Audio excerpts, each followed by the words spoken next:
여호와 이전에 영원토록 거하는 성도들 되시기를 주님의 이름으로 축복합니다. 아멘. 신약 성경을 열면 가장 먼저 나오는 성경이 마태복음입니다. 두 번째는요, 무슨 책이죠? 마가복음. 세 번째는 누가복음. 네 번째는 요한복음입니다. 여러분, 질문할 때 응답이 참 중요합니다. 마가복음 1장 1절에는 하나님의 아들 예수 그리스도의 복음의 시작이라 복음으로 시작합니다. 이 복음이라는 단어는 구약 성경에는 한 번도 나오지 않은 단어입니다. 그런데 신약 성경에는 113번 많이 나오는 단어가 바로 복음이고요. 성경을 펴면 첫 번째 나오는 성경이 바로 복음서입니다. 마태는 유대인들을 위해서 왕의 복음으로 기록했고, 마가는 로마에 있는 성도들을 생각하면서 기록했습니다. 누가는 이방인을 향해서 의사였던 누가가 상세하게 소개를 했습니다. 요한은 전 인류의 전 세계에 있는 성도들을 위해서 예수 그리스도를 증거했습니다. 복음이 전파되는 과정의 역사가 사도행전의 다음에 나오는 성경에 기록되어 있고, 당시에 세계를 주도하던 로마의 네로 황제가 즉위했을 때 로마에는 이미 복음이 전해져 있었습니다. 네로 황제는 우리가 잘 아는 악한 왕으로 아는데, 네로 황제가 처음 즉위했을 때는 굉장히 융화 정책을 써서 기독교인들에게 환대를 베풀었습니다. 글라우디오 황제 때에 기독교인들을 다 유대인들을 추방했는데 네로는 그것을 철회하고 다시 들어오도록 했습니다. 그때의 성경을 기록한 성경이 바로 로마서입니다.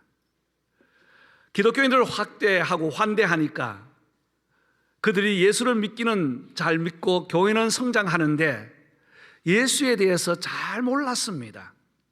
왜냐하면 아직 바울이 로마에 간 적도 없고, 에베소에서 복음을 전하고 고린도에서 복음을 전할 때 그때 들었던 사람들이 자기 고향에 와서 예수를 전함으로 인해서 복음이 전파되어 교회가 시작되었거든요.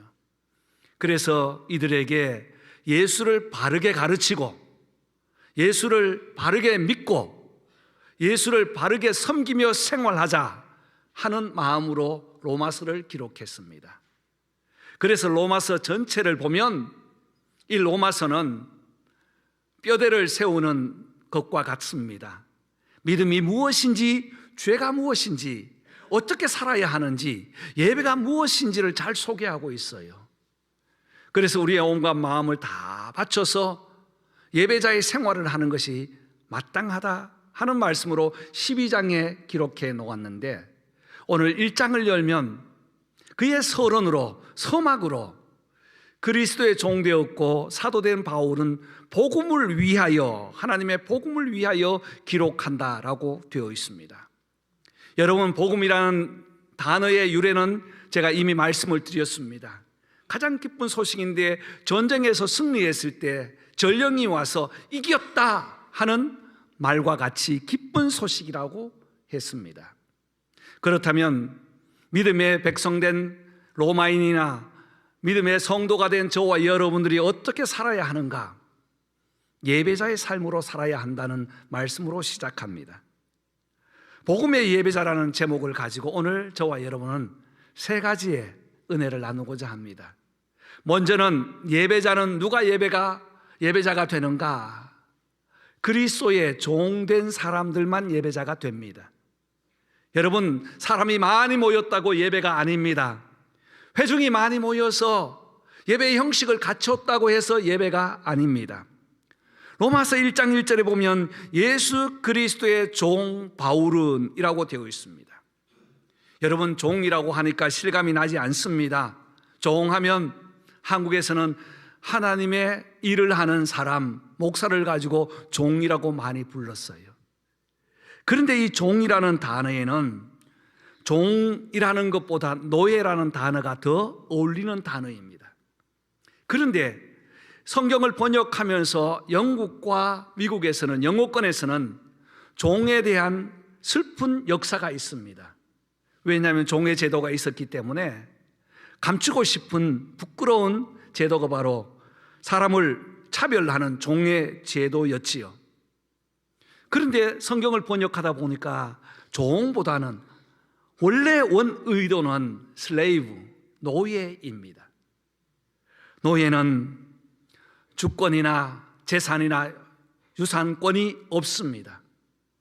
그래서 노예가 되었을 때는 모든 생명을 바쳐서 주인을 위해서 사는 사람을 노예라고 합니다. 성경에 보면 노예 제도가 있었는데요, 출애굽기 21장 2절로 6절 보면 너희가 노예 되었을 때에 히브리인을 종으로 사면 그는 여세 동안 섬길 것이요 일곱째 해에는 몸값을 물지 않고 나가서 자유인이 될 것이며 7년에는 바로 안식년이 되는데 안식년이 되면 모든 종들에게 자유함을 주었습니다. 모든 노예들에게 나가라, 이제는 값이 지불되었다고 자유를 주었어요. 결혼을 했다면 아내나 자식까지 다 자유함을 주었습니다. 이것이 강제로 억압으로 된 노예입니다. 그런데 7년이 되었는데 나가라고 했더니 주인이 너무 좋은 거예요. 나는 주인과 함께 평생 살겠습니다.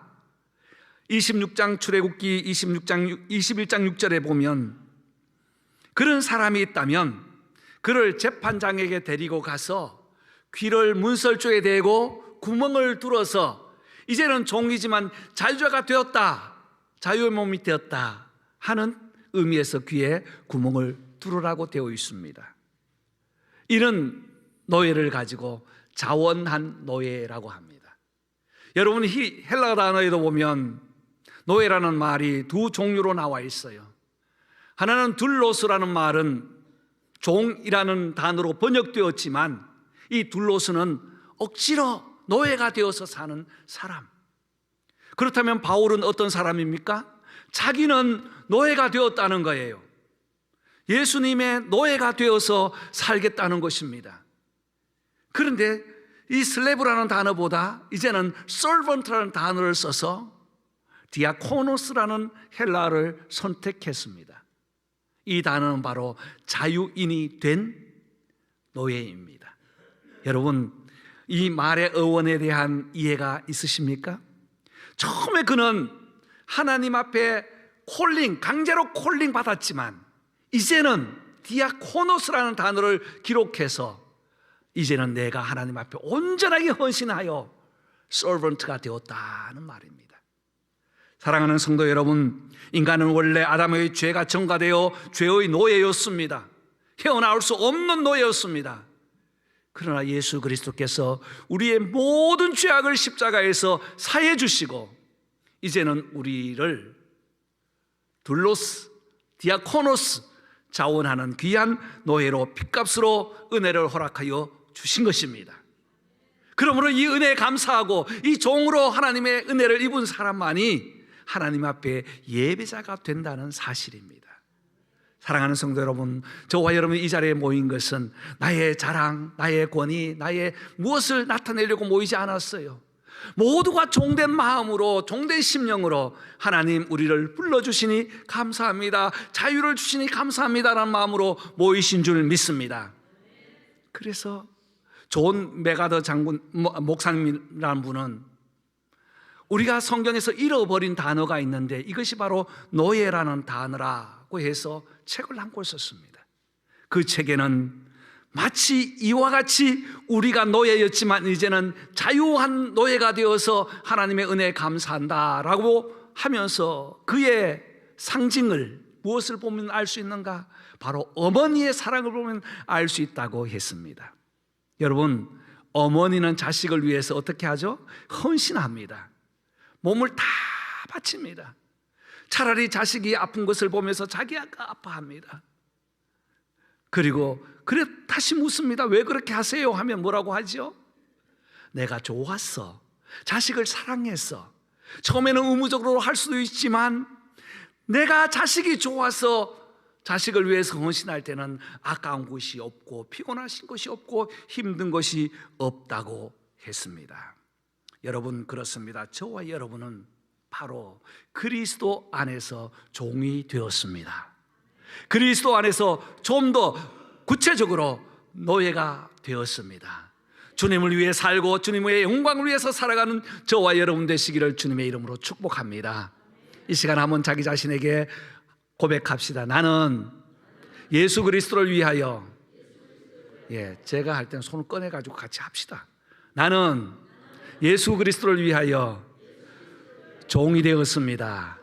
노예가 되었습니다. 할렐루야, 아멘. 바울은 복음을 위해 택함을 받았기 때문에 예배자가 되었다고 합니다.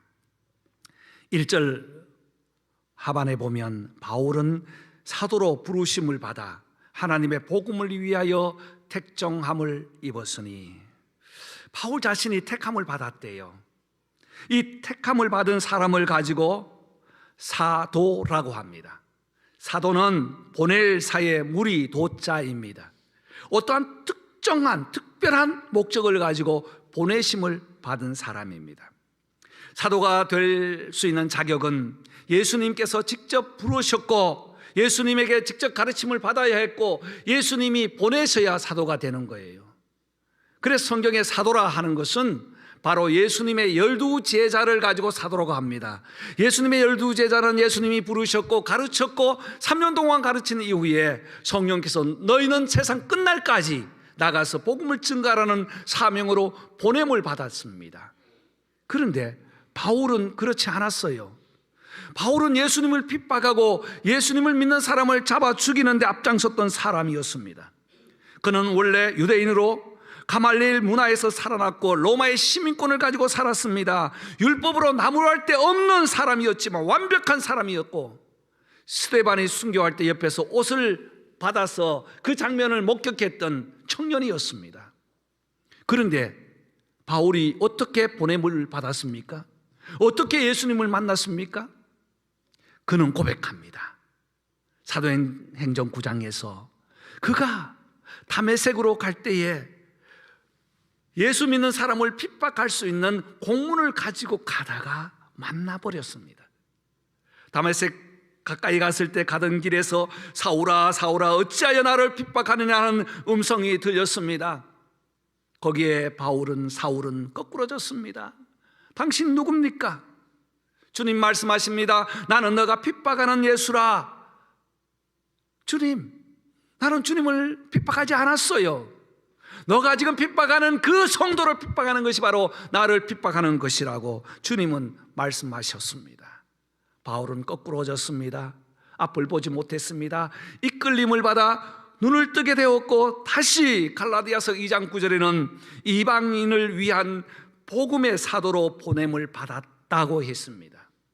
여러분, 당시에는 성경이 완성되지 않았기 때문에 하나님께서는 바울을 통해서 신약 성경 13권을 기록하도록 허락하여 주셨고 하나님의 복음을 위해서 살도록 하셨습니다. 여러분, 복음을 전하려고 성령에 이끌려 가는 곳곳마다 복음을 전했습니다. 사람들이 말합니다. 저는 사도가 아니었다, 저는 제자가 아니었다 말합니다. 그런데 편지를 쓸 때마다 사도된 나 바울은 이라고 스스로 고백합니다. 맞습니다. 바울은 복음을 위해서 택함을 입은 사람들입니다. 그러므로 바울이 가는 곳곳마다 예배자가 되었고 하나님의 영광을 위해서 살아도 죽어도 주의 영광을 위하여 죽고 살겠다고 했습니다.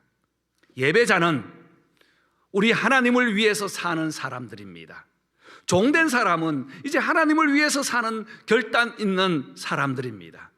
사랑하는 성도 여러분, 오늘 이 예배 자리에 나오셨다면 저와 여러분들도 다시 한번 고백할 때에 나는 하나님의 영광을 위하여 복음을 위하여 살겠다는 결단의 시간 되시기를 주님의 이름으로 축복합니다.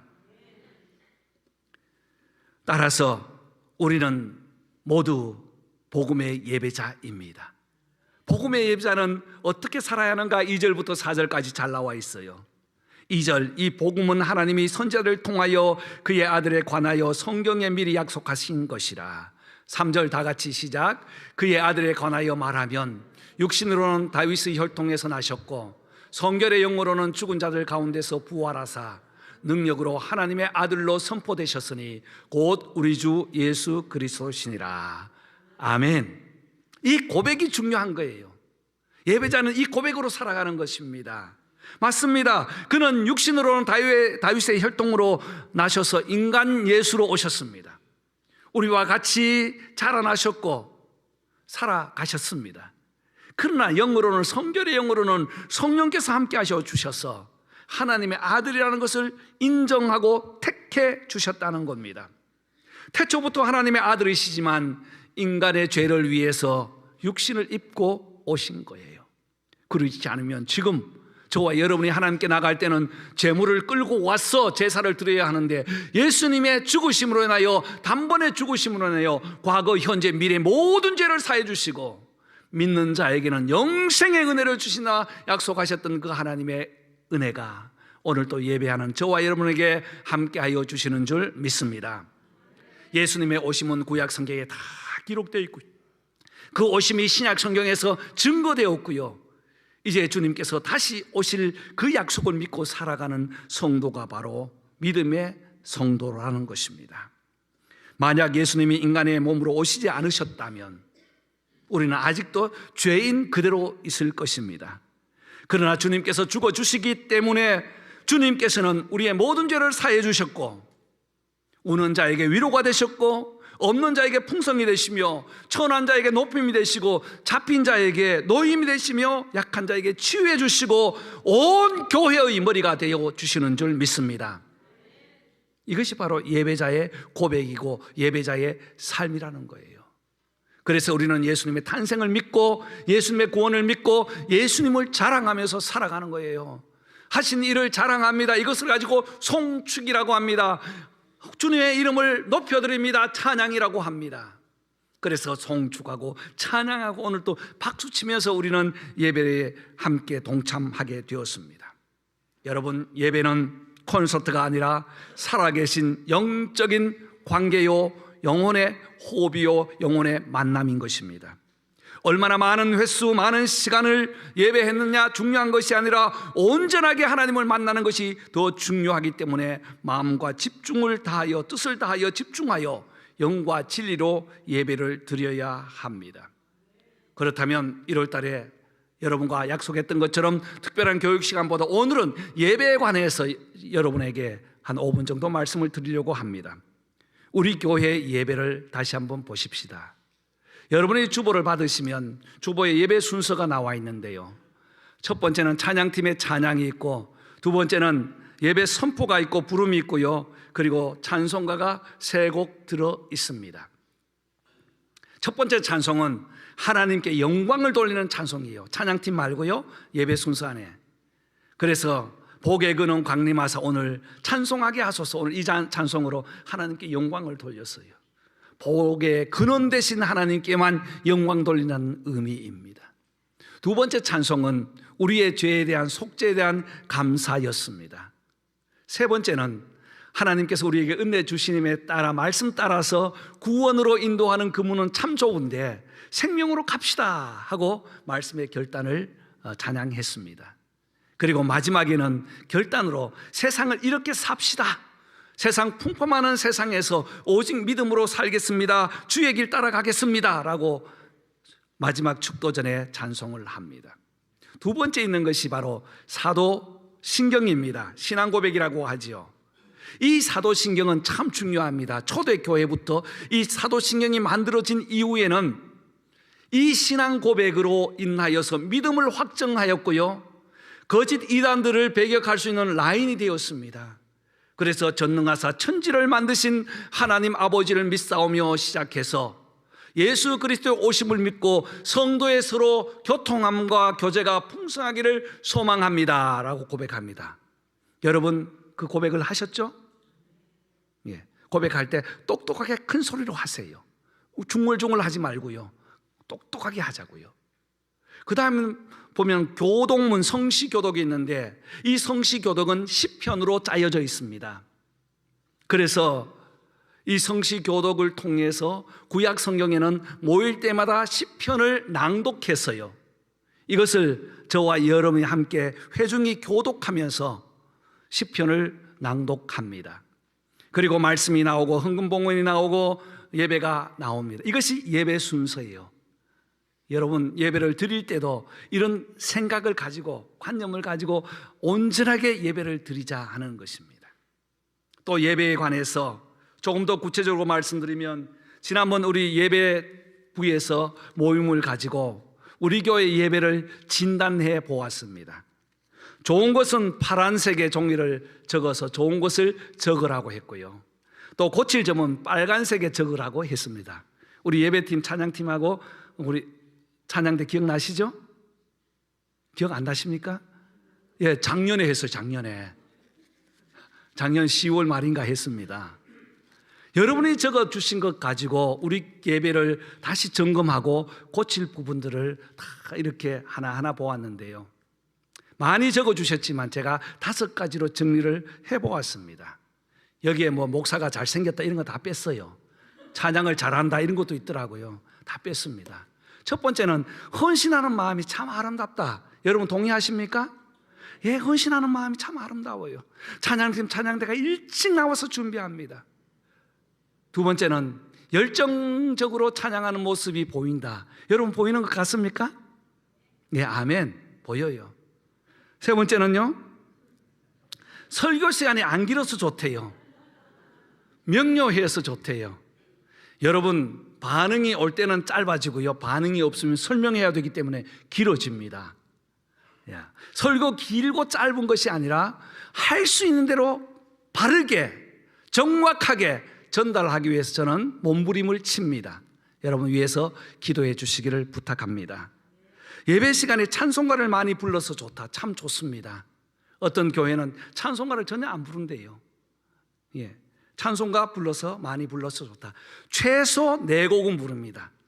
찬양팀에서도 4곡 중에서 찬송가는 꼭 한 곡 넣더라고요. 참 감사합니다.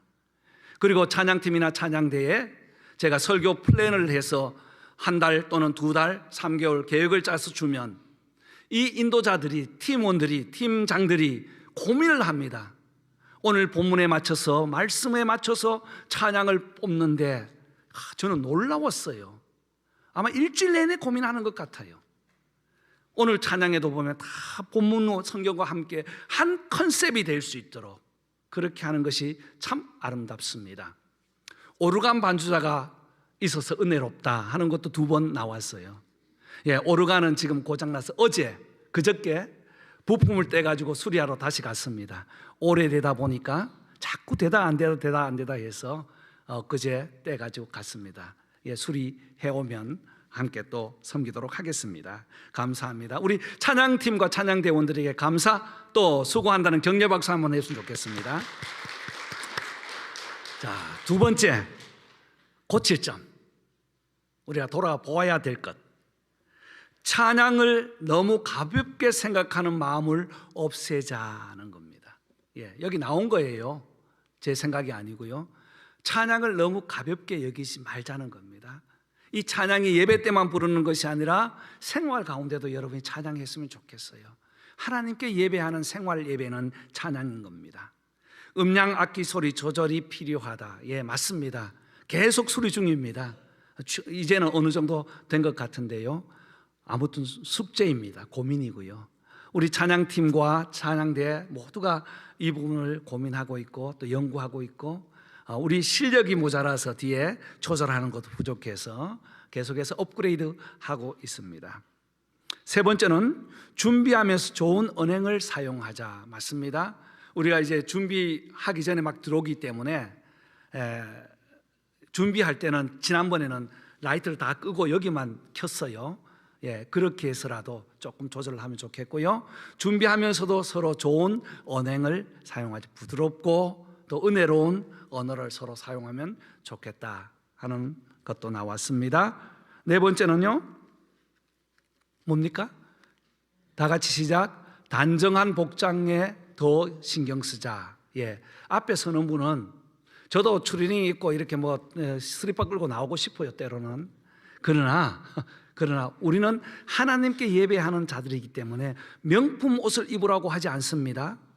깨끗한 옷, 색깔도 어느 정도 이렇게 거부감이 없는, 제가 예를 들어 제가 빨간 옷 입고 왔다고 생각해 봅시다. 거부할 거예요. 목사가 왜 저래 할 거예요. 그죠? 찬양팀도 마찬가지예요. 찬양 앞에 서는 분은 수수한 옷, 누구나 보아도 괜찮은 옷, 이런 복장을 하면 더 좋겠다 싶습니다. 여러분 참고하시기를 바라고요. 마지막 5번째, 다 같이 시작. 회중들이 적극적으로 반응하면 좋겠다. 할렐루야. 우리 모두가 할 일입니다. 그래서 우리 찬양대 주의자 되시는 목사님께서는 가끔 회중들과 함께 찬양도 하고요. 또 우리가 오늘 또 찬양을 하면 아멘으로 화답할 때 이것이 하늘나라에 함께 드려진다는 사실입니다.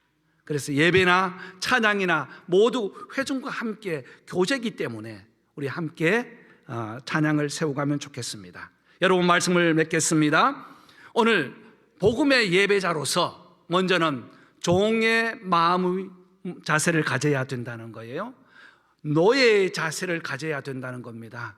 오직 주인 되시는 주님만 영광 돌리며 주님을 위해서 살아가는 저와 여러분 되고, 두 번째는 사도로서 보내심을 받은 귀한 성도의 사명을 감당할 때에 저와 여러분은 오늘 이 예배 자리에서 예배드리지만 한 주간 동안 나아가서 생활 예배로 승리하는 예배자들 되시는 줄 믿습니다. 기도하겠습니다.